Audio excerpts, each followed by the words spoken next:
Hi mga kasari, yan kaharap ko ang aking refrigerator. Bagong bili ko pala to, hindi ko pa to natapos bayaran, pero 2 months na lang ay magiging akin na talaga itong Fuji Denso natin.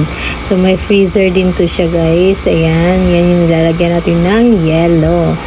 So ito guys, nilinisin ko siya kasi sobrang gulong-gulo na itong ating ref. At yung mga produkto ay kung saan-saan na lang nakalagay. Kaya naman kung bibili si customer, hahanapin pa natin yung bibili niya. So matatagalan tayo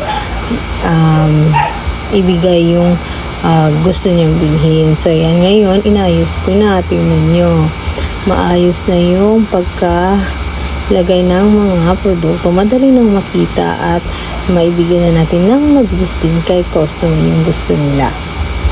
Kaya wala na naman yung freezer natin. So sa kabila naman ay hindi ko pa po siya nalinisan. So bukas na lang dahil inaantok na rin ako. So hanggang dito na lang guys. Thank you for watching.